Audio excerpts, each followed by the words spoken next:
Belum lama ini Menteri Agama Nasaruddin Umar mengucapkan Selamat Natal dan Tahun Baru untuk masyarakat Indonesia. Pernyataan itu tentu melegakan karena sebelumnya muncul fatwa haram mengucapkan Selamat Natal dari MUI. Beberapa pemuka agama seperti Adi Hidayat, Abdul Somad, Rizik Syihab juga menyatakan pelarangan. Hal itu menunjukkan sikap kenegaraan kita tetap toleran dan tidak mengharamkan ucapan selamat untuk hari besar agama apapun.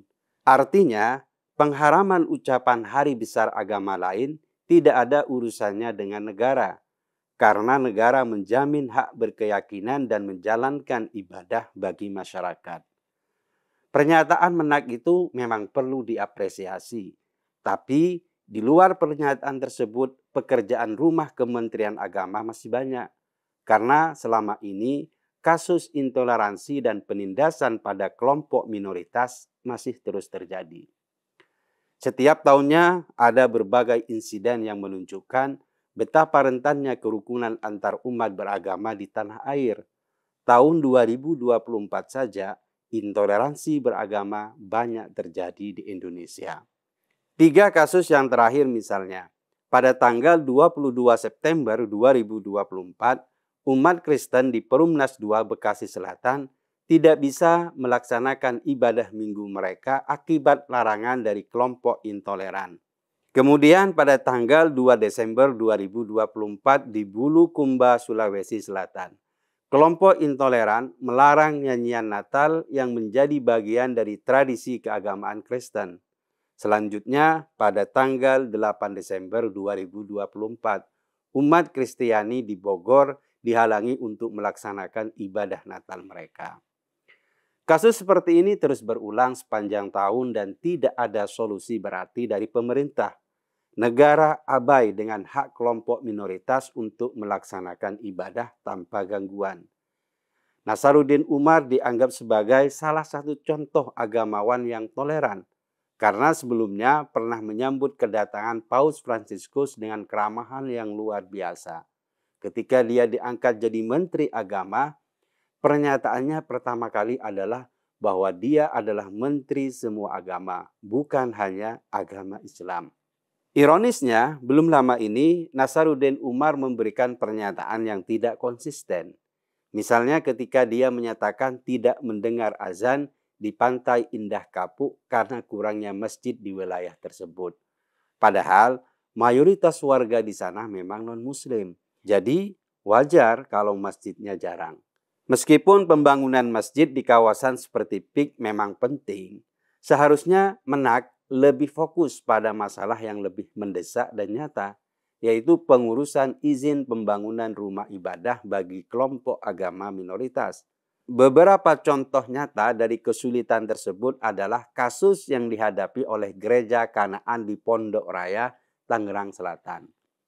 Gereja ini sejak lama berjuang untuk mendapatkan izin mendirikan rumah ibadah. Meskipun jumlah umat Kristiani di kawasan tersebut cukup banyak, tapi sampai sekarang izinnya masih dipersulit. Hal yang sama juga dialami oleh Gereja Katolik Santo Antonius di Cipamokolan, Bandung, yang terhambat dalam pengurusan izin renovasi gereja untuk menampung lebih banyak jemaat. Alasan penghambatan pemberian izin juga tidak jelas. Intinya mereka tidak mau gereja tersebut diperluas. Gereja GPDI di Sidoarjo dan Gereja GKI di Bajem, Ciracas juga mengalami hal yang sama, dengan birokrasi yang mempersulit mereka untuk mendapatkan izin yang sah. Akhirnya, nasib mereka terkatung-katung. Padahal bagi umat Kristiani dan umat agama lainnya, memiliki rumah ibadah yang layak adalah hak yang dijamin oleh konstitusi. Salah satu alasan dibalik kesulitan umat minoritas adalah persyaratan perizinan yang sangat ketat dan sering dipengaruhi oleh tekanan kelompok intoleran. Persyaratan jumlah minimal umat yang tinggal di sekitar lokasi rumah ibadah menjadi salah satu hambatan yang utama. Dalam banyak kasus, meskipun jumlah umat minoritas cukup besar, mereka tetap tidak bisa memenuhi kuota yang ditentukan. Selain itu, regulasinya juga seringkali berbelit-belit. menciptakan birokrasi yang panjang dan tidak transparan. Pada akhirnya hal itu membuat pihak gereja kesulitan untuk memperoleh izin. Menjaga toleransi antar umat beragama bukan hanya soal ucapan, tetapi juga soal tindakan yang konkret yang diambil oleh pemerintah. Ucapan Selamat Natal dari Menak Nazaruddin Umar, meskipun itu positif, tidak dapat menutupi kenyataan bahwa intoleransi dan diskriminasi terhadap kelompok agama minoritas itu masih terus terjadi. Pemerintah harus lebih fokus pada penanganan kasus-kasus intoleransi dan memberikan perhatian serius terhadap perbaikan regulasi yang mengatur izin pembangunan rumah ibadah. Langkah pertama yang bisa diambil adalah memperbaiki peraturan yang ada agar tidak diskriminatif. Pemerintah perlu menghapuskan aturan yang mempersulit kelompok minoritas dalam mendirikan rumah ibadah mereka. Salah satu cara untuk melakukan ini adalah dengan meninjau kembali persyaratan jumlah umat yang dibutuhkan untuk mendirikan rumah ibadah. Regulasi ini seharusnya tidak menjadi penghalang bagi umat untuk menjalankan ibadah sesuai dengan agama dan keyakinan mereka. Pemerintah juga harus lebih tegas dalam menanggapi kasus-kasus intoleransi. Kasus-kasus seperti pelarangan ibadah di Bogor, pelarangan nyanyian Natal di Bulukumba, hingga ancaman bom di Unpar Bandung harus segera ditindaklanjuti dengan tindakan hukum yang jelas dan tegas. Pemerintah harus memastikan bahwa semua kelompok agama bisa hidup berdampingan dengan damai dan tidak ada lagi ruang bagi kelompok intoleran untuk mengekang kebebasan beragama. Ucapan Selamat Natal yang disampaikan oleh Menak Nazaruddin memang mencerminkan semangat kebersamaan antar umat beragama.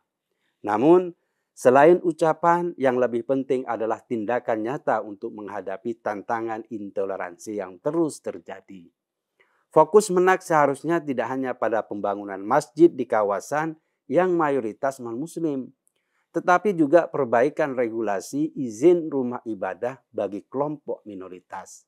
Pemerintah harus bekerja keras untuk mengatasi kasus-kasus intoleransi yang merugikan kelompok agama minoritas dan juga memastikan bahwa semua warga negara dapat beribadah sesuai dengan agama dan keyakinan mereka tanpa hambatan. Semoga saja Menak yang baru memiliki keberanian untuk berbuat adil dan mampu melindungi seluruh umat beragama. Karena Menteri Agama milik semua umat beragama, bukan hanya milik umat Islam saja.